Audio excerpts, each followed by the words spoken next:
दोस्तों, कपड़े का बिजनेस एक इतना अच्छा बिजनेस है कि कपड़े का बिजनेस जीवन भर आपको कमाई करके दे सकता है। मगर ऐसा नहीं है कि यदि आप लापरवाह हो जाओ तो हमेशा ही कमाई करके देगा। कपड़े के बिजनेस में नुकसान भी संभव है। आखिर नुकसान कब होता है ये आपने टाइटल थंबनेल पर पढ़ ही लिया होगा।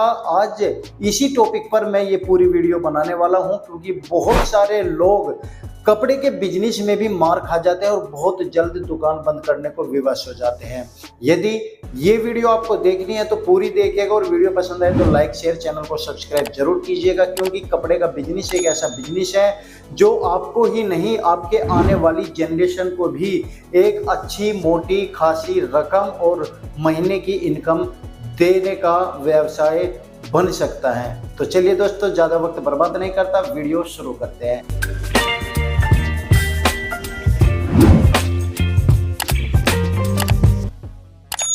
नमस्कार, मैं हूं प्रहलाद सिंह। आप देख रहे हैं आपका अपना YouTube चैनल तेजस व्लॉग। दोस्तों, वैसे तो आज के समय में ऑफलाइन बिजनेस से ज़्यादा बेहतर है डिजिटल बिजनेस, यानी कि ऑनलाइन बिजनेस। जिस बिजनेस की वीडियो मैंने कल ही बनाई है, ऑनलाइन बिजनेस कैसे करें, डिस्क्रिप्शन में और स्क्रीन के एंड में मैं आपको इस वीडियो का लिंक दे दूंगा कि ऑनलाइन बिजनेस कैसे करें, कैसे डोमेन खरीदा जाता है, कैसे ऑनलाइन प्रोसेस टोटल आप घर बैठे ग्राहक को जोड़ सकते हैं। सारी डिटेल मैंने कल वाली वीडियो में बनाई है, उस वीडियो को जरूर देखिएगा। दोस्तों, आज की वीडियो है कि कपड़े के बिजनेस में आखिरकार नुकसान कब शुरू होता है, कब आप नुकसान करना शुरू कर देते और आपको पता भी नहीं है। देखिए, कपड़े का बिजनेस एक ऐसा बिजनेस है कि जब तक जीवन रहेगा कपड़े की डिमांड बढ़ती जाएगी, और आज के समय में बढ़ती हुई जनसंख्या इतनी ज़्यादा है कि कपड़े की दिन प्रतिदिन डिमांड बढ़ती जा रही है और कपड़ा दिन प्रतिदिन महंगा भी होता जा रहा है। आप लोगों ने नोट किया होगा, मार्केट में जब आप अपने कपड़े खरीदने जाते हो तो पहले 500 रुपये में पैंट शर्ट का जोड़ा आ जाया करता था, मगर आज के समय 1000 रुपये में भी पैंट शर्ट का जोड़ा खरीदना बड़ा महंगा पड़ जाता है। दोस्तों, कपड़े का बिजनेस जब आप शुरुआत करते हो तो आपने नोट किया होगा कि पहले महीने में ग्राहक बहुत आपकी दुकान पर आने शुरू हो जाते हैं, चाहे वे रिश्तेदार हो, चाहे पड़ोसी हो, चाहे आपके आसपास के ऐसे व्यक्ति हो जिनको आप नहीं जानते, क्योंकि आपकी शॉप मार्केट के अंदर है तो कोई भी ग्राहक आपकी दुकान पर आ जाता है।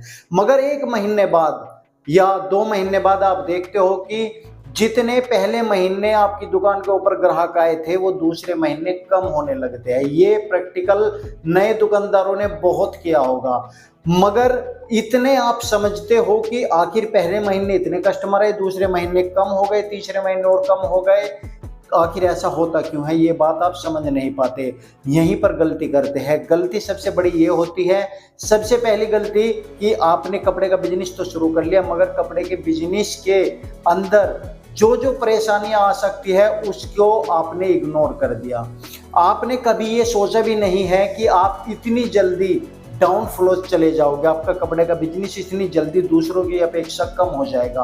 आपने कपड़े के बिजनेस में जानकारी जुटाने की कोशिश नहीं की, आप केवल पॉजिटिव लेकर ही चलते रहे कि आज हम दुकान खोलेंगे, कल को हमारे ग्राहक बनेंगे, हम एडवर्टाइजिंग कराएंगे, हमारे ग्राहक दिन प्रतिदिन बढ़ते जाएंगे। मगर उसके बीच में जो परेशानी आएगी, उसके बीच में जो नेगेटिविटी आपके मन को उचेड़ देगी, वो आपने कभी नहीं सोची, जो आपको पता चलती है दुकान को ओपन करने के 2-3 महीने बाद। दोस्तों, यदि आपके सामने भी ये परेशानी आ रही है तो ये वीडियो आपको पूरी देखनी है, और आपको मैं पूरी श्योरिटी देता हूं कि आपको बहुत फायदा मिलेगा कि आप कपड़े के बिजनेस में नुकसान होने से कैसे बच सकते हैं और कैसे अपने आप को बचा सकते हैं, कैसे अपने बिजनेस को बचा सकते हैं। सबसे पहले, यदि आपने दुकान ओपन कर ली, जानकारी नहीं ली, आपको कुछ ज़्यादा आइडिया नहीं है, आपने जितनी जानकारी आपसे होनी थी वो कर ली, बाकी की फिर भी आपको लगता है कि आपकी दुकान के ग्राहक टूट रहे हैं, तो आपको क्या करें और नुकसान होने से कैसे बचे। सबसे पहला पॉइंट आप याद रखिए, जब आपकी दुकान से ग्राहक टूटने लगे तो सबसे पहले समझ लीजिए, या तो आपके कपड़ों का रेट महंगा है, या जिस मार्केट में आप बैठे हो आप उस मार्केट से ज़्यादा उन कपड़े को बेच रहे हो, या आपकी क्वालिटी कम है, रेट ज़्यादा है। या ऐसा भी हो सकता है कि आप अपने मन में ये सोचने लगो कि हम तो बहुत अच्छी क्वालिटी करके अपनी दुकान में माल लेकर के आए हैं, बहुत सस्ता रेट हम दूसरों दुकान वालों से दे रहे हैं, फिर भी हमारे ऊपर दुकान के ऊपर ग्राहक नहीं चढ़ रहे हैं। आपके मन में ये बात आ सकती है कि हमसे सस्ता कोई नहीं दे रहा, मगर इसकी एक बहुत बड़ी वजह होता है कि आपका ओवर कॉन्फिडेंस। जब आप अपनी मार्केट की दुकानों में यदि किसी को भेजोगे या खुद आप कुछ खरीदने के लिए जाओगे, आपको पता चलेगा कि क्वालिटी जो आप दे रहे हो उसी से थोड़ी सी 19 मार्केट वालों ने रख रखी है। ये क्वालिटी आप चेक कर सकते हो, ग्राहकों को 19-20 का अंतर समझ में नहीं आता। रेट उन्होंने 50 रुपये सस्ता कर रखा, आपने 50 रुपये महंगा कर रखा, क्योंकि आपकी क्वालिटी उनसे 20 है, मगर ग्राहक इस बात को नहीं समझेगा। ग्राहक को सस्ता दिखाई देगा कि 50 रुपये सस्ता दे रहा है, तो ग्राहक आपकी दुकान को छोड़कर दूसरे की दुकान पर चले जाएंगे। अब सवाल यहाँ पर उठता है कि आखिर वो 19 वाली क्वालिटी हम कहाँ से लाए जो 20 के बराबर दिखाई दे, जहाँ से हम 50 रुपये सस्ते देकर भी अच्छा मार्जिन कमा ले। मार्केट के अंदर यही जानकारी करनी होती है कि मार्केट में आखिर चल क्या रहा है, ग्राहकों को पसंद क्या आ रहा है। तभी तो मैंने अपनी लास्ट वीडियो में कई वीडियो में बताया है कि दुकान खोलने से पहले अपनी मार्केट को अच्छी तरीके से सर्च कर लो, 2-4 कपड़े अलग अलग दुकान पर जाकर खरीदो जिस प्रोडक्ट की आप सोच कर रहे हो। मगर आप लोग ऐसा नहीं करते, आप लोग सोचते हो 2-4 हज़ार रुपये हमें खर्च करने पड़ेंगे बिना मतलब में, इतनी तो हमें नॉलेज है, इतना तो हमने जानकारी जुटा ली कि हम लूटेंगे नहीं। मगर होता ऐसा ही है, आप लूटते हो, क्योंकि जो माल आप लेकर के आए हो एक तो वो ट्रेंडिंग में नहीं है। नए दुकानदार की पहचान वे जो होलसेलर बैठे हुए हो जहां से माल लेकर आते हैं, बहुत एक्सपीरियंस होते हैं। नए दुकानदार की पहचान पलक झपकते ही कर लेते हैं और वे आपको माल वो दिखाते हैं जो उनका माल नहीं बिक रहा है। आपको नया माल ट्रेंडिंग माल बोल करके दे देते हैं, 5 रुपये सस्ता भी लगा लेते हैं, मगर वो माल आपकी दुकान पे नहीं मिलता। एक तो आप ट्रेंडिंग से आउट हो जाते हो क्योंकि आपने पहले सर्वे नहीं किया था। सबसे पहले तो आपको ध्यान रखना है कि जो ट्रेंडिंग में आइटम है वो ही लेकर के आना है, चाहे आप जीन्स की दुकान खोल रहे हो, शर्ट की खोल रहे हो या लेडीज वियर की खोल रहे हो। यदि आपको एक्सपीरियंस नहीं है तो मैं फिर बता देता हूँ, लेडीज वियर की शॉप बिल्कुल मत खोलना। आप मैन हो, मैन के कपड़े तो आपने कम से कम खरीदे हैं, या अपने बच्चों के कपड़े कभी ना कभी खरीदे हैं। बच्चों की दुकान से स्टार्ट करना या अपने मेंस की रेडीमेड गारमेंट शॉप स्टार्ट करना, तभी आपको एक्सपीरियंस होगा, तभी आपको बेनिफिट होगा। लेडीज वियर में आप निश्चित तौर पर मारे जाओगे। 1% लोग कामयाब होते हैं जिनके पास मोटा धन होता है। एक सबसे बड़ी कमी आप क्या करते हो, चलो माल तो आप ले ही आते हो, मगर आप बैकअप के लिए पैसे नहीं रखते हो। जब ग्राहक आपकी दुकान पर आता है उसकी डिमांड होती है, कभी कभी इतना ज़्यादा ऑर्डर आपको मिल जाते हैं, इतने ज़्यादा ग्राहक आ जाते हैं कि जब ग्राहक आपकी दुकान पर माल देख रहा होता है तो आपको माल दिखाने के लिए भी उसके पास पूरी क्वांटिटी नहीं होती। यानी कि एक डिजाइन में अलग अलग कलर नहीं होते, अलग अलग डिजाइन नहीं होते, कम माल होता है। आपने दुकान तो स्टार्ट कर ली, मगर सेटिस्फिकेशन के लिए क्वांटिटी आप अपने प्रोडक्ट की नहीं बना पाए, तो क्वांटिटी अपने प्रोडक्ट की बनाना जरूरी है। हमने कई बार बताया, यदि आपने जीन्स का माल लिया, एक डिजाइन ली, कम से कम 4-5 डिजाइन आप ग्राहक को दिखाओगे, उस 4-5 डिजाइन में आप 4-5 कलर दिखाओगे तो ग्राहक 100% किसी न किसी जीन्स पर अट्रैक्ट होगा, वो खरीदेगा। अब यहाँ पर बात आ जाती है रेट की। रेट आपका इतना जायज होना चाहिए कि यदि वो आपकी दुकान से उतरकर दूसरे की दुकान पर जाए तो आपके जैसा रेट उसको बिल्कुल भी ना मिले, और यदि इक्वल भी मिल जाता है तो आपको अपने उस रेट के साथ साथ में एक ऐसी फैसिलिटी अपने ग्राहक को बता देनी चाहिए जिससे कि ग्राहक दूसरे की दुकान पर जाए और उसे इक्वल रेट मिल जाए, इक्वल जींस मिल जाए या आपका प्रोडक्ट दूसरे दुकान पर मिल जाए, तो उसे वो फैसिलिटी ना मिले जो दूसरे की दुकान पर, जो आपकी दुकान पर मिल जाए दूसरे की दुकान पर ना मिले। उस फैसिलिटी के कारण वो दूसरे की दुकान को छोड़कर फिर आपकी दुकान पर आएगा और आपसे माल लेकर के जाएगा। चाहे फैसिलिटी में आपको ये बताना हो कि यदि इस प्रोडक्ट में कमी आ गई, धुलने के बाद कलर उतर गया या स्टिचिंग में कोई कमी आ गई, तो हमारी जीन्स को हमारी दुकान पर दे जाना और दूसरी नई जीन्स ले जाना, ये होती है फैसिलिटी। इस तरह से शब्द भी बोल दोगे ना तो दुकानदार के पास से ग्राहक कभी भी हटेगा नहीं, दूसरे की दुकान पे नहीं जाएगा और यहाँ आप नुकसान होने से बच जाओगे। दोस्तों, एक सबसे बड़ी कमी और आप लोग करते हैं, नए दुकानदार खास तौर पे कि बैकअप तो उनके पास पैसों का होता ही नहीं, सारा पैसा स्टार्टिंग में ही लगा देते हैं। जबकि मैंने बता रखा है 50% स्टार्टिंग में माल लाए और उसके बाद बैकअप रखे, जो कस्टमर आपके पास आ रहा है उसकी पूर्ति करे। 5-6 महीने तो आपको अपनी दुकान में माल एडजस्ट करने में लग जाता है। रही ओपनिंग करने के बाद कि कितना इन्वेस्टमेंट से स्टार्ट करें, ये बहुत बड़ा कन्फ्यूजन है। बहुत सारे लोगों ने 5-5 हजार रुपए में रेडीमेड गारमेंट का बिजनेस स्टार्ट करने का बता रखा है, जबकि ऐसा पॉसिबल ही नहीं है। ये पॉसिबल है ऑनलाइन में। यदि आप ऑनलाइन करना चाहते हो तो 5,000 रुपए से भी शुरू कर सकते हो, मगर आप ऑफलाइन कर रहे हो तो आपको मेरी मानिए 3 लाख रुपए कम से कम चाहिए एक प्रोडक्ट को रखने के लिए। 3 लाख से ऊपर जितना ज्यादा आपका पैसा होगा उतनी ज्यादा चांस होगी आपकी दुकान ग्रो करने में, आपके बिजनेस को चलाने में। और रेडीमेड गारमेंट का बिजनेस ऐसा है, जितना ज्यादा पैसा लगाओगे आप उतना ही ज्यादा इनकम उसमें पाओगे, उतना ही ज्यादा सक्सेस की ओर बढ़ पाओगे। जितना कम पैसा लगाओगे आपका वो कम पैसा भी डूब जाएगा, आपका बिजनेस भी फेल हो जाएगा, आप निराश भी हो जाओगे और आगे बिजनेस करने की सोचने के भी नहीं। और एक और बड़ा पॉइंट मैं आपको बताता हूँ, आपको नुकसान होने वाला। जब आपको 2-4 महीने हो जाते हैं, प्रोडक्ट आपके कुछ बिक जाते और कुछ नहीं बिकते। जो प्रोडक्ट आपके नहीं बिकते आप उस आस में बैठे रहते हो कि ये प्रोडक्ट आज नहीं तो कल बिकेंगे, मगर ऐसा होता नहीं है। आप यहाँ पर गलती कर जाते हैं, उन प्रोडक्ट को उसी रेट में निकालने की, उन प्रोडक्ट की सेल नहीं लगाते।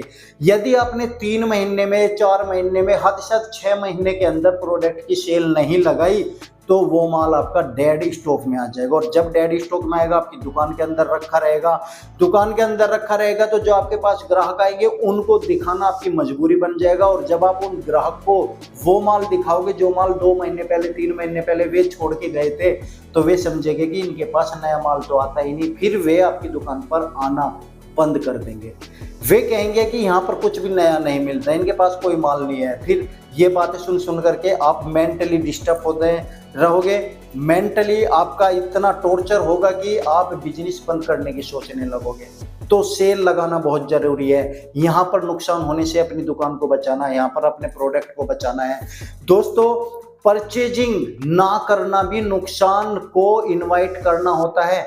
यदि आप 15 दिन में, 20 दिन में, 25 दिन में या 1 महीने में कुछ भी परचेजिंग नहीं कर रहे हो, आप स्टार्टिंग की परचेजिंग के भरोसे ही सेल करने की सोच रहे हो, तो ये भी आपका बहुत बड़ा नुकसान है।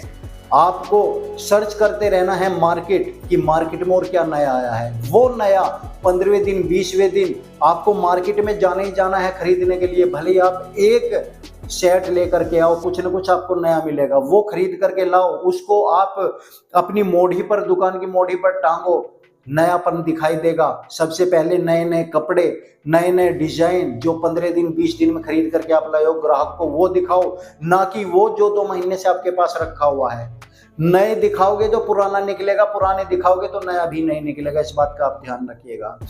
यदि आपको वाकई में रेडीमेड गारमेंट के बिजनेस में सक्सेस होना है तो दिल खोल करके पैसा लगाइएगा। 50,000, 1 लाख रुपए लगा करके आप, हो सकता है कि इन फ्यूचर अपने लगाव के कारण, अपनी बुद्धिमत्ता के कारण सक्सेस हो जाओ, मगर चांस बहुत कम होते हैं। मगर हाँ, यदि आपने शुरू में ही दुकान का पेट भर दिया तो ग्राहक को आप बड़े ही आराम से अपना माल बेच सकोगे। यदि आपने पेट खाली रखा तो ना तो ग्राहक का पेट भरने का, ना आपकी दुकान का पेट भरने का, ना आपका पेट भरने का।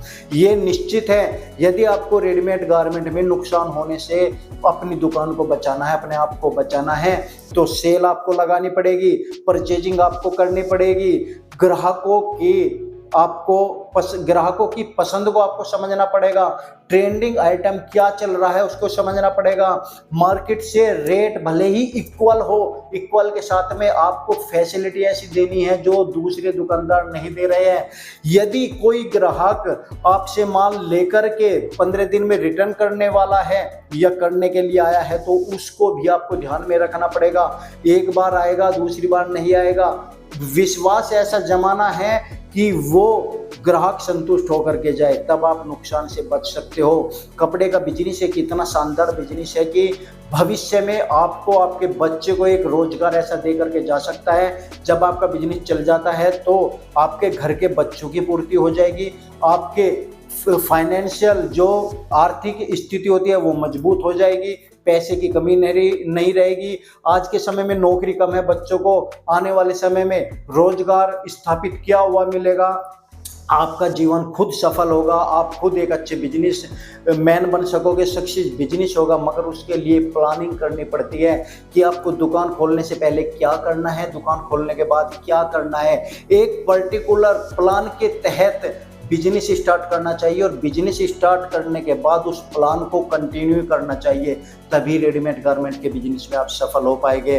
खासतौर पे सेल और परचेजिंग, रेट और व्यवहार, ये आपको बना करके रखना है। मैं लिखित में गारंटी दे सकता हूं, जो लोग ये कहते हैं कि रेडीमेड गारमेंट की दुकान में तो बहुत नुकसान है, कभी सक्सेस ही नहीं हो पाता, तो वे लोग झूठे हो जाएंगे मेरे इस गारंटी के सामने कि यदि आपने प्लानिंग के तहत सब काम किया तो आप रेडीमेड गारमेंट के बिजनेस में सफल हो जाओगे। कभी भी बिजनेस स्टार्ट करो, सर्दियों में स्टार्ट करो, गर्मियों में स्टार्ट करो, हमेशा ही ये बिजनेस सक्सेस रहता है। बस परचेजिंग करने की क्षमता आपको धीरे धीरे बढ़ानी है। इस तरह से माल खरीदना है कि माल पेंडिंग भी ना बचे और लोगों को, ग्राहकों को अच्छा माल नए नए डिजाइन के साथ में, ट्रेंडिंग के साथ में मिलता रहे। रेट पर खास तौर पे ध्यान दीजिएगा, व्यवहारिकता पर ध्यान दीजिएगा। ये आपकी हमेशा जब तक बिजनेस है तब तक बरकरार रहनी चाहिए।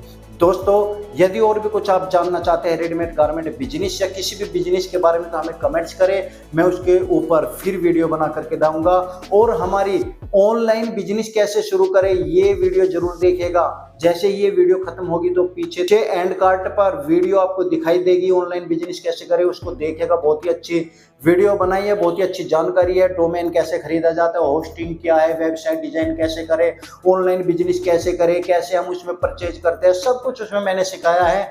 कल की वीडियो, आप उस वीडियो को देखिए, बहुत ही आपको शानदार वीडियो देखने को मिलेगी और बहुत कुछ सीखने को मिलेगा। दोस्तों, तब तक के लिए धन्यवाद। कल फिर नई वीडियो के साथ आपके सामने उपस्थित होऊंगा, तब तक के लिए धन्यवाद। थैंक यू सो मच हमारी वीडियो पर अब तक बने रहने के लिए। Thank you so much. Ram Ram.